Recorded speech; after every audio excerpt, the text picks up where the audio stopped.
Welcome to the Homeschool Show from North Carolinians for Home Education. Our goal is to help you homeschool with confidence and joy. I'm your host, Matthew McDill, and we have as our brand new co-host this week, Neo Mac.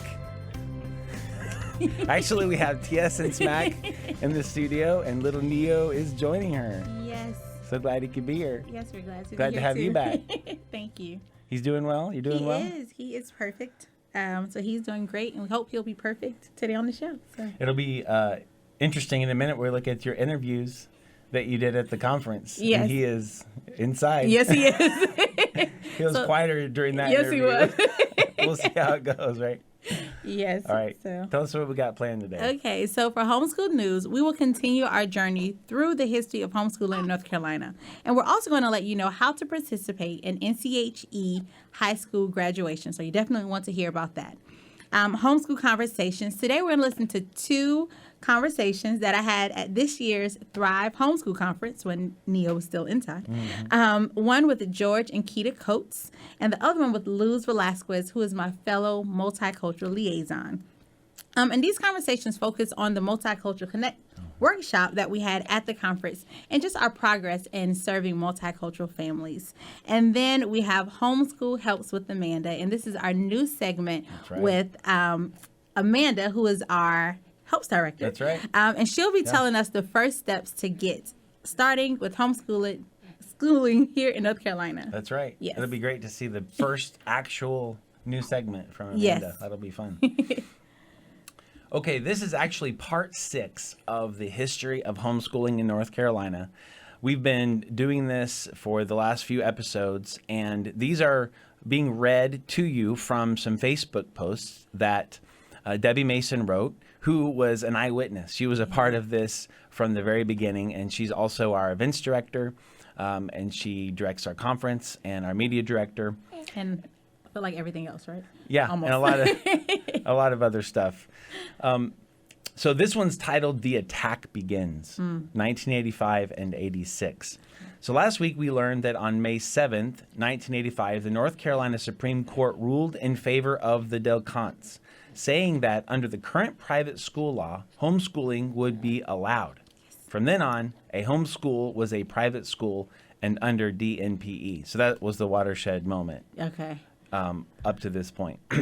While the NCHE leadership was praising God for that Supreme Court decision, they knew that they would soon be in a fight to keep the right to educate their children at home.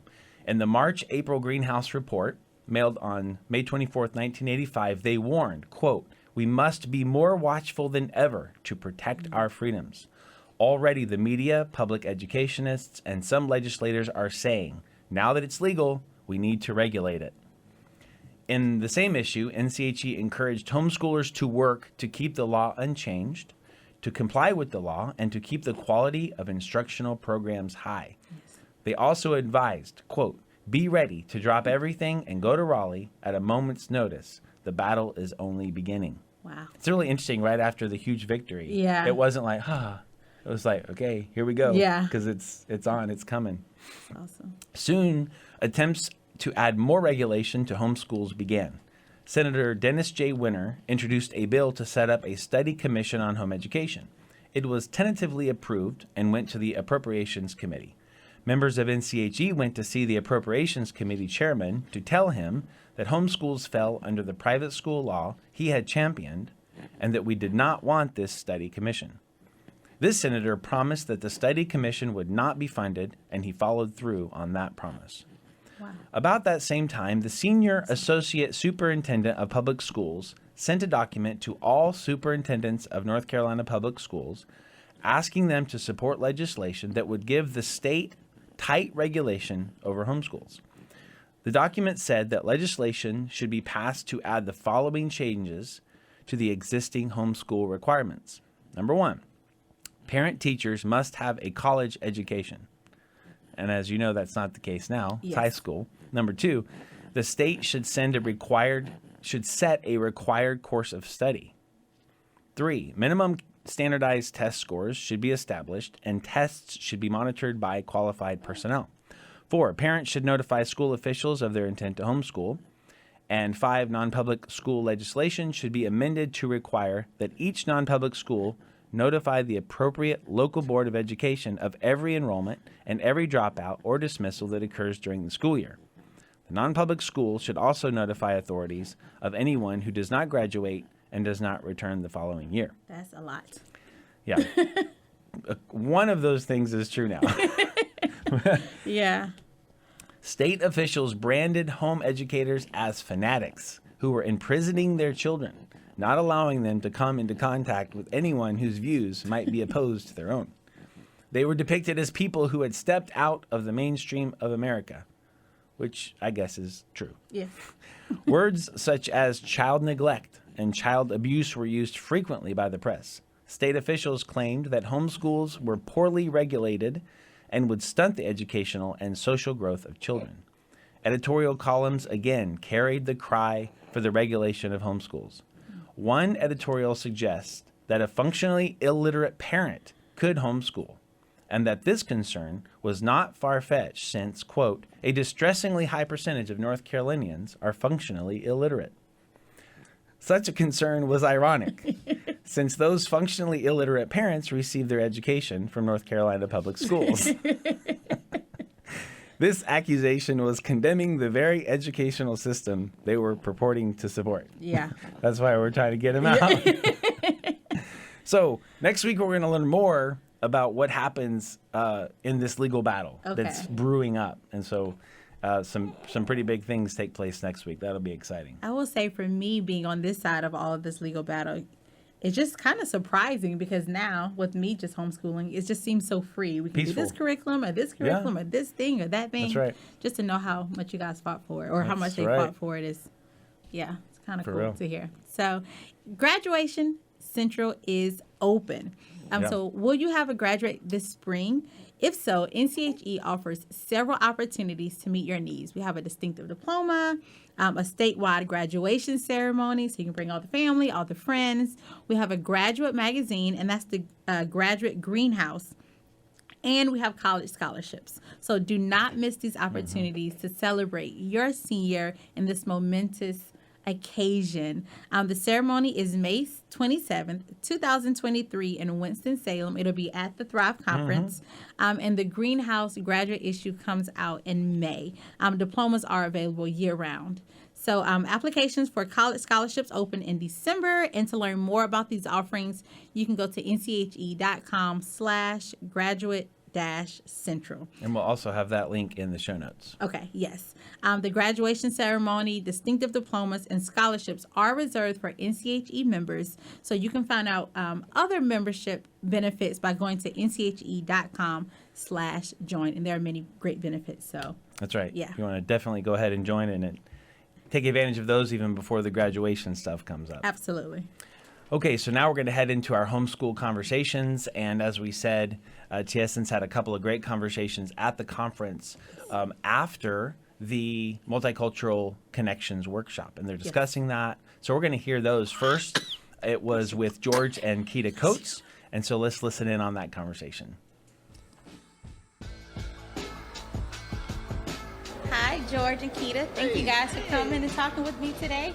It was great meeting you guys at the Multicultural Connections Workshop here at the Thrive Conference 2022. That's right.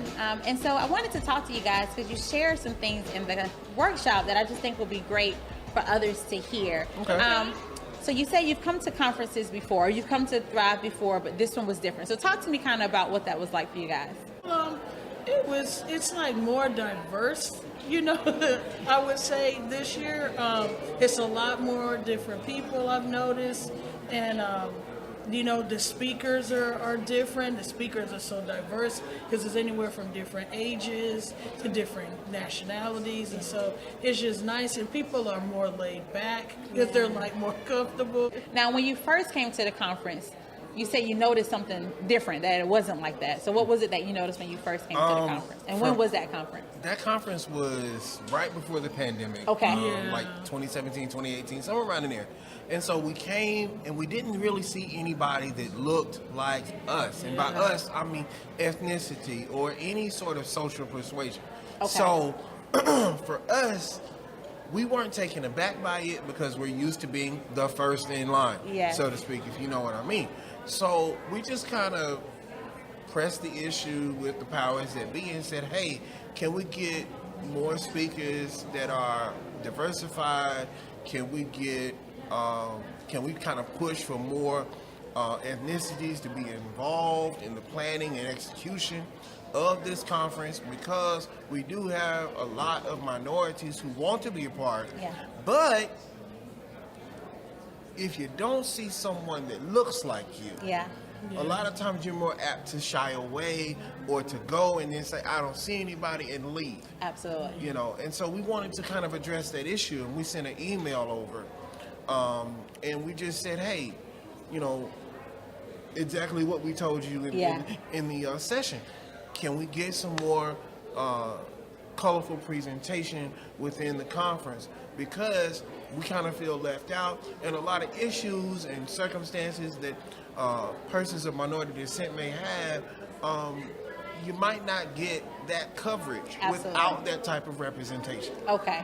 Yeah, Okay. what was nice about it was that when I looked in the audience at some of the sessions, you had Asian, you had Black, you had Hispanic, you know, even in the session with the multi-ethnic, she was speaking Spanish, Yeah. you know, and we're bilingual, so to hear her side in her language, Awesome. and then to hear it in English, and then see and it wasn't just Blacks and Hispanics, there were white people Yeah. in there. There were different families of different nationalities in there, so it just was beautiful because I just felt home. Yeah. Like, now I fit in. Awesome. So- And that's exactly what I think, as I shared, the Multicultural Committee and our efforts are all about: unified diversity, where we want people of all different kinds to come here and to feel comfortable. Something I want to highlight is you said you wrote a letter. And what was the response of that letter? It was almost immediate. Okay. I mean, maybe within 48 hours. Okay. Was it Matthew? I think, Matthew that McNeil, emailed he's the back, president. Yes. And he said, you know, I take what you say very seriously. Yeah. We're going to get to work on it. And so in 2020, I think, was when we first had it with the pandemic was high. Absolutely. Nobody really was able to come out, but still there was representation on the dais. There was representation with the speakers almost immediately. And then he said, look, we're going to work on getting a multi-ethnic committee together to address the very issues that you talk about. And so he really took it to heart, and I want to thank him Yes. for being the driving force behind all of that being done. That's And awesome. we'll be honest with, when we first wrote the letter, it was like, this is such a big organization. I just don't think nobody's gonna respond to that. Yeah. You know, and he sent the email. He said, give me a call. Gave his Yeah. personal number. We called him on the phone and just vented and talked to him, and he really listened. Yeah. So you just don't see that every day. Awesome. You know? So, with that being said, I would say that's one of the reasons why I'm proud to be a part of NCHE as a multicultural liaison, because of the heart, because you can share, and people really do care here. So would you recommend NCHE as an organization or the Thrive conferences to your friends and families or people that you knew? Yes, Yeah. without a shadow of a doubt. And I want to say to anybody at home that's watching this video, you need to come. If you're a homeschooler, you need to come to this conference. It will bless your life and give you a lot more peace about what you're trying to do. To be honest, you will see people that are like you focusing in on helping your students to succeed. And I would like to say, from experience from homeschooling now for a couple of years, when I first came, we hadn't even fully done it. We weren't even fully legal yet with the state of North Carolina. And because we came to Thrive, we were able to get all of the different tips and experiences from so many different ones, you know, on how to do it and how to even get it legal. So I so recommend it. Come on. Well, awesome. Thank you guys for sitting and talk with me. I appreciate it. And I look forward to kind of keep connecting with y'all over this weekend. Okay, sounds good. All right. Take care. All right, take care. Okay, bye. That was cool. Great Yeah, it was. conversation. I was able to reconnect with George and Keita at the conference and kind of hear again that story, that experience from their side. They obviously remember it much more clearly than I do. But as I look back, before we talked and before the multicultural outreach that we're doing now is in place, I'd had that conversation with them, and I'm just thinking, that had to have paved a way in my mind, you know, and started the thinking of how can we do that? How can we figure that out? And I needed help, and the Lord provided you and Luz and others to help, to help bring that community together. And again, just as you heard, we're really excited for what was accomplished at the conference, which we've already shared with you. It's amazing. And Luz was a part of that. She also helped with that Connections workshop. Yes. And was speaking Spanish and appealing to Spanish speakers. And so this next conversation was you two kind of reflecting on that moment and getting her thoughts on it. So let's hear that.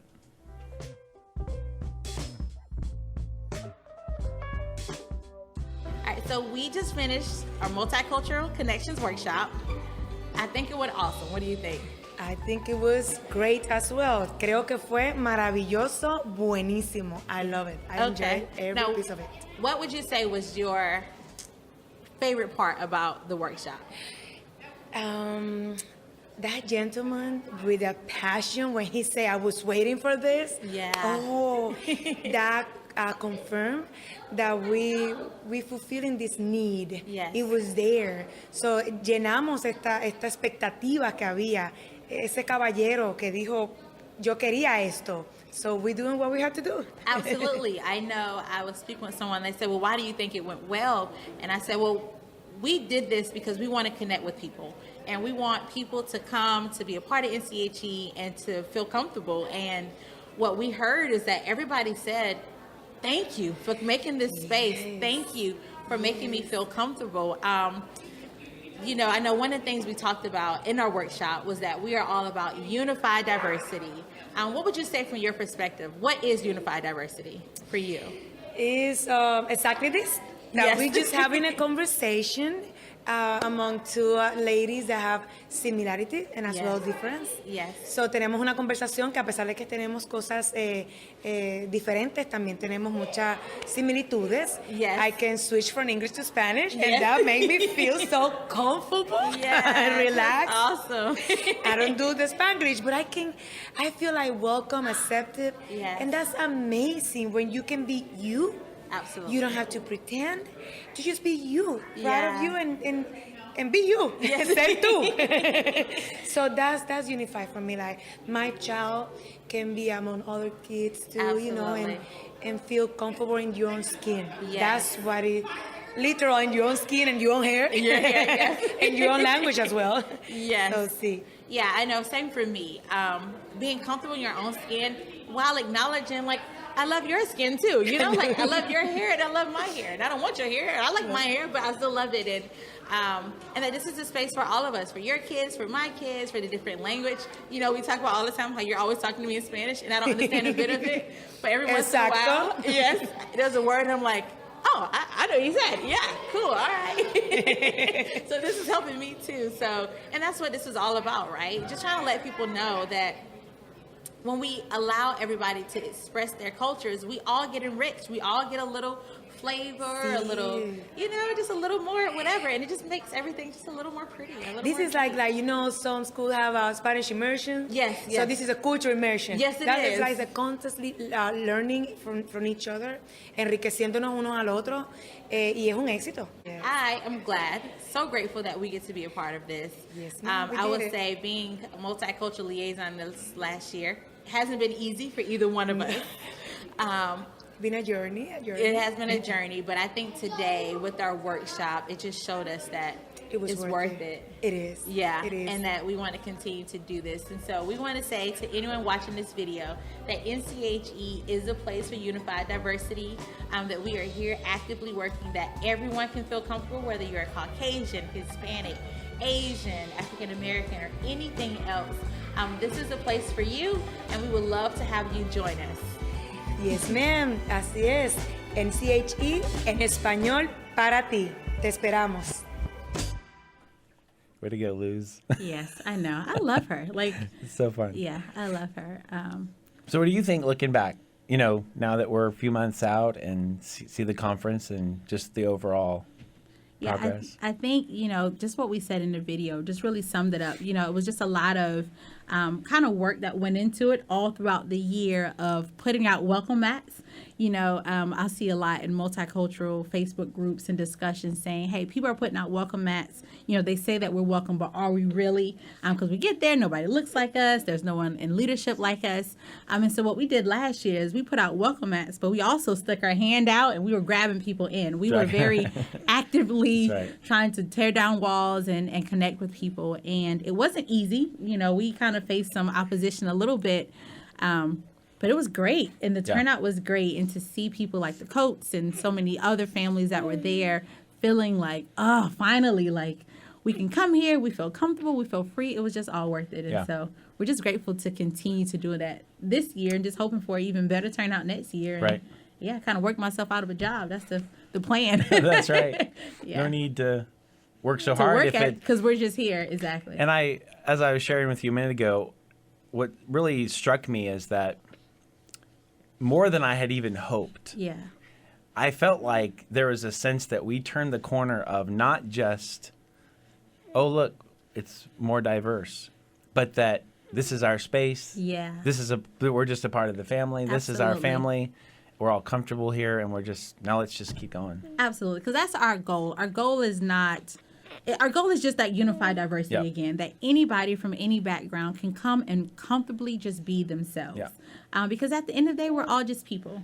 And I would just hate for anybody to feel like they can't connect with this information or this, these experiences because of the color of their skin, one side or the other side. And so we just want the door to be open and say, hey, open your hearts, open your minds, step in, and just be welcoming to whoever comes. And so that's kind of what we're doing. That's right. Yeah. It's exciting. So for our homeschool reality moment, we have real life homeschooling with Neo here. This is the life of a homeschool mom, so moms keep going. Okay. But Homeschool Helps with Amanda. So last week we introduced our new segment called Homeschool Helps with Amanda, and today we will hear her first installment on how to get started with homeschooling here in North Carolina. That's right.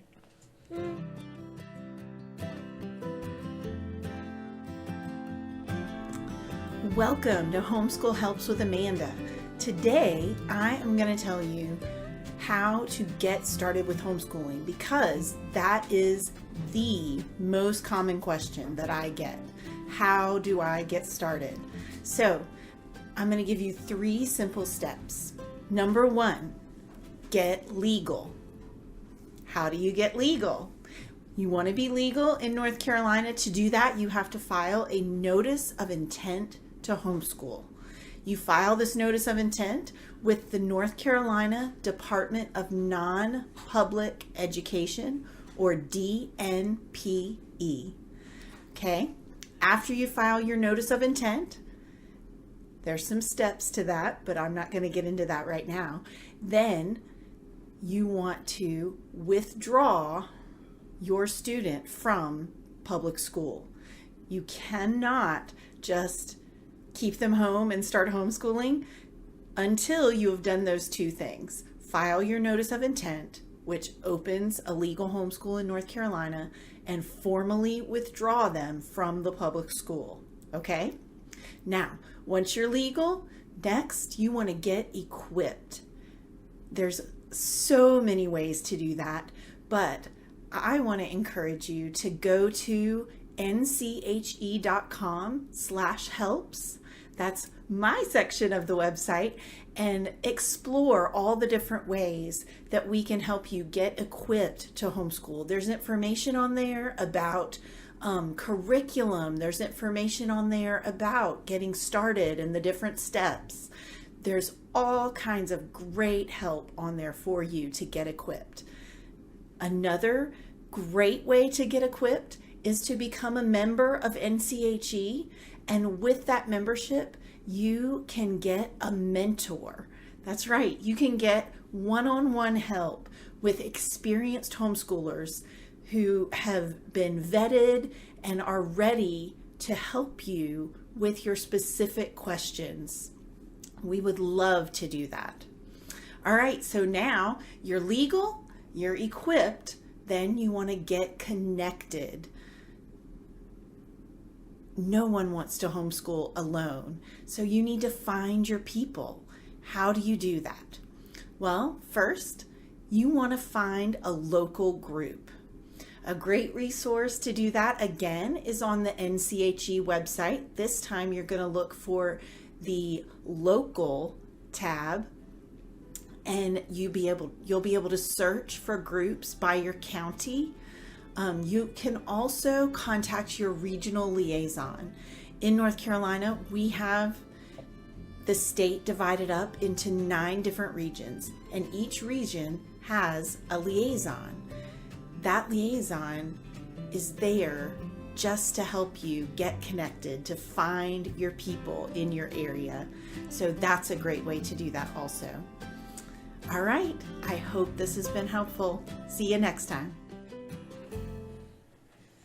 All right, thanks, Amanda, for starting the segment. Next week, we're going to get another one, and she's going to pick, like this time, the most important questions right from the beginning and give us these kinds of answers and resources.